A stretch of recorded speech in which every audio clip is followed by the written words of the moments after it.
Hi, Studio Recapped here. Today, we're going to talk about a movie called Jailbait in the romance and crime genres.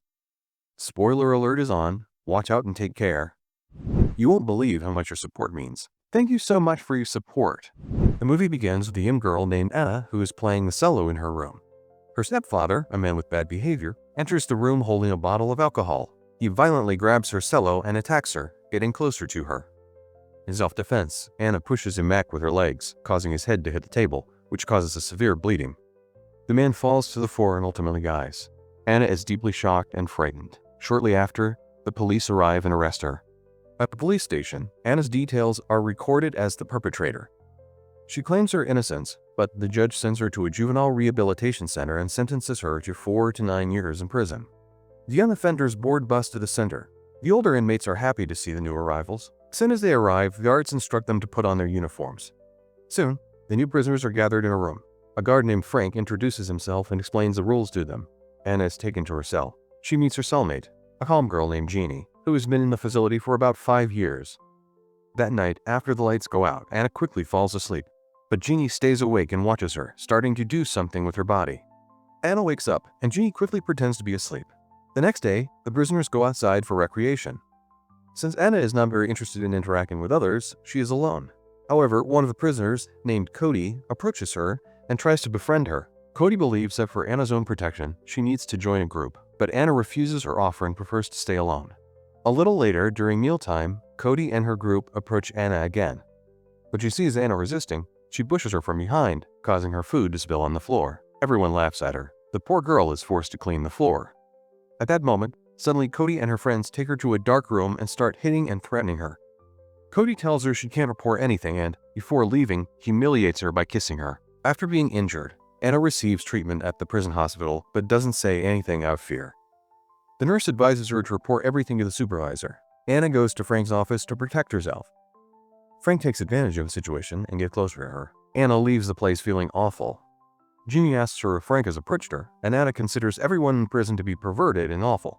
Jeannie tries to comfort her, and they gradually grow closer. The next day, a black inmate who'd been watching Anna throws a ball at her head to scare her. Soon threatened, Anna goes to Cody and her group and asks to join their group. One of the group members starts fighting with her but is stopped by a guard. Cody ultimately decides to give Anna a chance, setting the condition that she has to prove herself. Cody takes Anna to a quiet room, gives her a drink, and then says that to join their gang, Anna must fight the black girl who had attempted to attack her. Anna goes towards the girl and a fierce fight breaks out between them. The guards intervene. They strip Anna and put her in solitary confinement for 47 hours. Once her punishment ends, she is taken to Frank's office. Frank warns Anna that if she doesn't follow his orders, something bad will happen to her. Anna is terrified. Frank takes advantage of her again.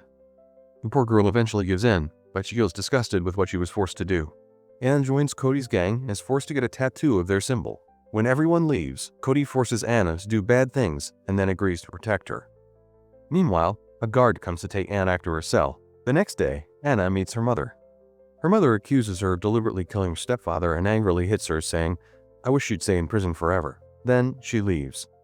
Back in prison, we see the black girl coming towards Anna with a knife, but one of the group members notices and another fierce fight breaks out. The guards arrive and take Anna to Frank's office. Frank, who saw everything through the cameras, accuses Anna. When Anna is returned to her cell, her behavior changes. She attacks Jeannie like a wild animal. There is another intervention by the guards. Anna goes to Frank's office again, and ultimately, Frank exploits her once more. Anna begs Frank not to torment her anymore. However, Frank threatens to send her to a much worse facility if she doesn't comply with his demands. Accepting her grim fate, Anna starts taking the same drugs she had used before. Gradually, her dosage increases, and Cody forces her to quit. Anna tries again to connect with Jeannie, but Jeannie distances herself.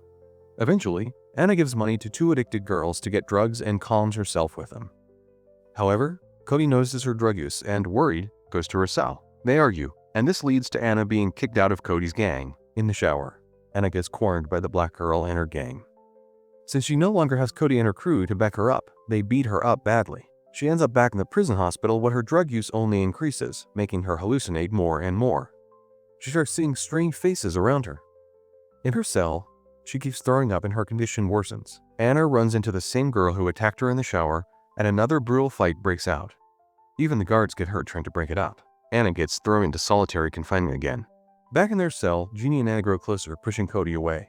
The next day, Jeannie tries to stop Anna from doing drugs, but she fails. Anna goes off to get high with some girls, while Cody desperately begs her to stop.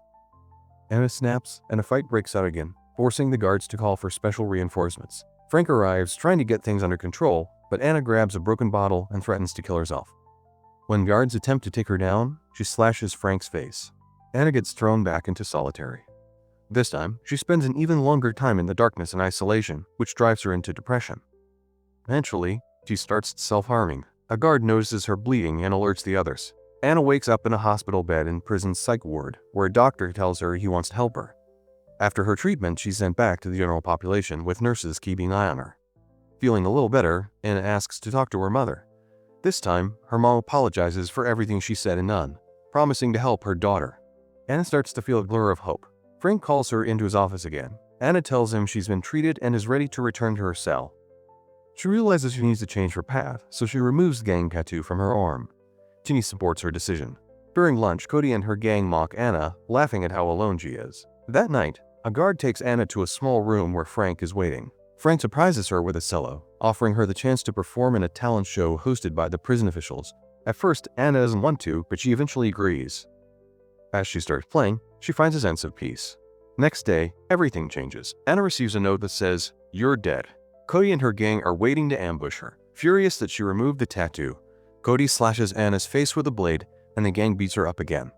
Anna ends up in the hospital once more, where Frank comes to visit her. A nurse promises to have Cody punished. When the nurse realizes the horrible things Frank has been doing to Anna, she promises to help expose him. However, Frank sees their conversation through the security cameras and has the nurse removed.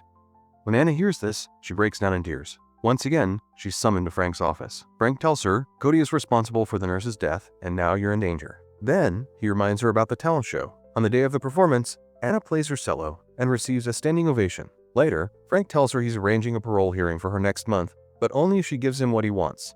Anna tells Jeannie about it, and her cellmate warns her not to trust Frank because he's only out for himself. Determined to bring Frank down, Anna turns to Cody for help. Cody gives her a hidden camera to secretly record Frank's actions. At their next meeting, Anna pretends to obey Frank and goes along with his disgusting demands. Completely lost in his pleasure, Frank has no idea that everything is being recorded. Anna meets with the prison officials, who initially deny her parole request. However, Anna insists that she's changed. But then, Frank suddenly goes back on his word and refuses to support her parole. Anna, expecting this betrayal, reveals the evidence and plays the video for everyone. The officials are shocked and immediately take action. Frank gets arrested and Anna is finally granted parole. Realizing the hell she's been through, the officials apologize to her and confirm her release. Before leaving, she says goodbye to Jeannie. On her way out, she sees Cody and thanks her for helping her. Escorted by guards, Anna is taken outside where she finally reunites with her mother. In the final scene, we see Anna performing with her cello, receiving a standing ovation from the audience, including her mother.